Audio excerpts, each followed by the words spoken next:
Bonjour à tous, bienvenue dans cette vidéo. Dans cette vidéo, je vais vous montrer ce que j'ai fait sur mon projet de gestion de budget ce week-end. Donc, ce que j'ai fait, c'est que j'ai ajouté les revenus ici, comme je l'ai dit dans la précédente vidéo. J'ai fait une modale pour ajouter les catégories ici. Ici, on peut rajouter les dépenses. Donc, ça, moi, j'ai rajouté plein de dépenses depuis que j'ai commencé l'application, donc c'est resté. Et ensuite, j'ai un nouvel onglet que j'ai développé, c'est l'onglet enveloppe. Donc, sur les enveloppes, on choisit un mois, une année. On met le nom d'une enveloppe, par exemple je mets maison. On peut ajouter l'enveloppe, donc ça va ajouter directement ici. Et là sur l'enveloppe, on peut ajouter des transactions, par exemple dans maison, on peut dire, je sais pas, par exemple, on va dire cuisine, cuisine, ustensiles. J'arrive pas à écrire correctement, mais bon.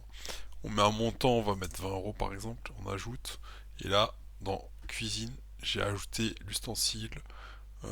Dans maison, j'ai ajouté ustensiles cuisine à 20 euros. Et donc, on va avoir un bilan de, de l'enveloppe avec les revenus que j'ai rentrés dans l'application par rapport au mois et le total de l'enveloppe. Donc là, on voit que je suis à moins 120. Pourquoi? Parce que j'ai rajouté, il y avait déjà un truc voiture. Il y avait, pardon, j'avais déjà créé un test avec voiture à 100 euros. Donc je vais juste supprimer test. Et là, ça va se mettre à jour. Voilà. Total les enveloppes 20 euros. Donc voilà. Si je rajoute une autre transaction, on va le faire. On va essayer de rajouter une autre transaction. Donc c'est là, on rajoute par exemple, je sais pas moi, nourriture. Nourriture, on va mettre 50 euros. On ajoute. Et là, ça se met à jour. Voilà, on va se répartir revenu. Donc là, on va juste, on est sur le mois de mai 2025. On va aller dans le budget. On va rajouter un salaire. Salaire, mai 2025, on va mettre, je sais pas, par exemple 1500 euros. Ajouter un revenu, donc on a ajouté un revenu. Là, si je reviens sur enveloppe, on a bien un salaire à 1500 euros sur le mois. Et là, il reste à répartir 1440, 1430 euros dans les enveloppes. Et bien sûr, on peut rajouter autant d'enveloppes qu'on veut. Donc là, par exemple, si je crée une autre enveloppe, on va mettre, je sais pas, par exemple, on va mettre loisirs, ajouter. Et là, dans l'enveloppe loisirs, on va ajouter, par exemple, cinéma. On va mettre que c'est un montant à 10 euros. Ajouter. Et là, ça va faire le calcul.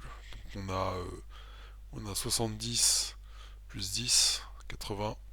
Et là, sur 1500, il nous reste 1420 euros. Donc voilà, on peut modifier aussi. Par exemple, si je modifie nourriture, on va le mettre à 51. On modifie. Et là, ça modifie automatiquement. Et aussi, c'est persisté. Les données sont persistées en base. Donc voilà. Qu'est-ce que je voulais vous montrer de plus? Oui, si par exemple je change de mois, par exemple là j'étais sur mai, si je change de mois, bah tout est à refaire pour le mois. Pourquoi? Parce que ça serait pas ça, c'est principalement par mois que je le fais. Donc là par exemple si je mets voiture pour ce truc là, j'ajoute voiture, je mets je sais pas moi lavage, je sais pas ça coûte 20 euros, rajoute une transaction. Et là voilà. Et si vous voulez rajouter des revenus, dans revenus, vous mettre un revenu, salaire, salaire de mai, salaire de mai, de avril plutôt, parce que j'ai mis avril, avril, je mets 1500, et là je mets pas 0,5 mais je mets 0,4, j'ajoute, et là dans enveloppe, je regarde 0,4 2025, tac tac tac, 1500, et c'est bon. Et dans mai, j'ai ça. Donc là on peut répartir les enveloppes, et on peut suivre son budget, ses revenus, et on peut voir l'ensemble de ses dépenses ici, dans l'application. Voilà, merci de votre attention, à très bientôt pour les projets pour tous. Ciao, ciao, à très bientôt.